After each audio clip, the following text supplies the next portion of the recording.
Сәлеметсіздер ме оқушылар? Менің аты жөнім Қайрошуа Амангүл Тілекқабылқызы. Сабыр Шарипов атындағы мектеп-интернатының бастауыш сынып мұғалімі боламын.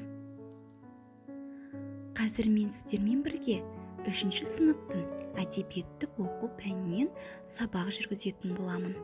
Бәріміз бірге атсалыса жұмыс жасайық. Демалыс мәдениеті, мерекелер тарауы. Сабағымыздың тақырыбы отанымды сүйемін. Бүгінгі сабағымызда мәтіндегі ойды өрбіте жалғастырамыз. Мақал мәтелдерді түсініп оқы және пікірлеріңді білдіріңдер. Жарайсыңдар оқушылар. Бүгін біз Мұқағали Мақатаевтың «Үш бақытым» атты өлеңімен таныс боламыз. Өлеңмен таныспас бұрын Мұқағали Мақатаев туралы аздаған ақпаратқа назар аударайық. Мұқағали Мақатаев 1931 жылы Алматы облысы Райымбек ауданы Қарасөз ауылында дүниеге келген. Шын аты Мұхаммед Қали екен. Аты пайғамбардың есіміне ұқсап кеткен соң, кейін ақын өз атын Мұқағали деп өзгертіп алады. Әкесінің аты Сүлеймен, анасының аты Нағима. Жанұяда Мұқағали, Қалимахан, Қалибек, Тоқтарбай, Көрпеш есімді балалары болған.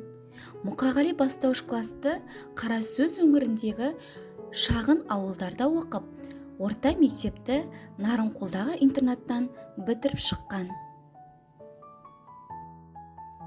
Оқушылар, бүгінгі тақырыбымызды одан әрі тереңірек түсіну үшін Мұқағали Мақатаевтың «Бақыт деген не өзі» атты өлеңін видеоролик арқылы тамашалап алайық. Бақыт деген не өзі? Бақыт деген не өзі деп бастады топ таласта. Бірі оны үйден іздеп, бірі қырдан әр асты. Бір айтады: бақыт деген барлық байлық емес пе? Керегіңше киіп жүрсең, бақыттысың демес пе? Бір айтады: жоқ, бақыт деген қолың жетпес мансап қой. Жұрттан көрі жүрсең ерек, соның өзі жақсат қой.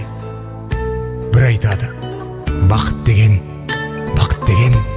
жүйрік мініп, той-тойлау, ісің болмай күйбеңменен, қарын тойса қарт ойнау. Бір айтады: бақыт деген адал жар мен перзент қой. Ынтымаққа ырыс келген, ол да соған келмек қой. Пікірлердің таласына осылай мен жолықтым. Бақыт адам баласына келмес оңай, сонықты. Безбеймін мен баладан да, байлықтан да, жардан да. Мансап жетпес бар адамға үлестіріп алғанда. Үміт үзбей іздейді олар, таңдап сол бір жақұтты. Он алыстан іздемегін, жүректен тап бақытты. Ал енді «Үш бақытым» өлеңін мәнерлеп оқып шығайық. Үш бақытым. Ең бірінші бақытым халқым менің.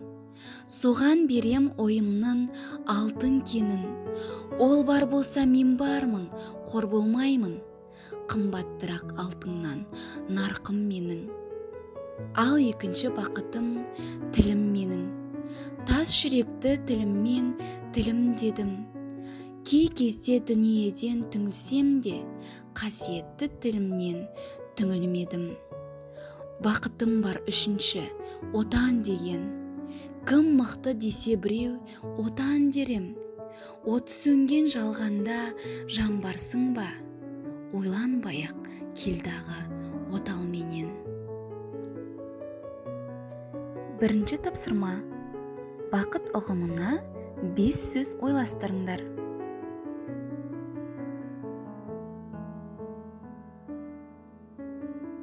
Жарайсыңдар оқушылар. Екінші тапсырма. Бұл тапсырмада кестемен жұмыс жасаймыз. берілген тұжырымдардың қайсысы дұрыс, қайсысы бұрыс екенін белгілейміз. Жарайсыңдар оқушылар, өте керемет. Ал енді оқушылар, алақан әдісіне кезек берейік. Бүгінгі сабақта не ұнады? Жаңа не алдым? Не жөнінде ойландыңыз? Өз қоржыныма не алдым? Келешекте мен қалаймын деген сұрақтарға алақанымыз бейнеленген параққа жауабымызды жазайық. Өте керемет оқушылар.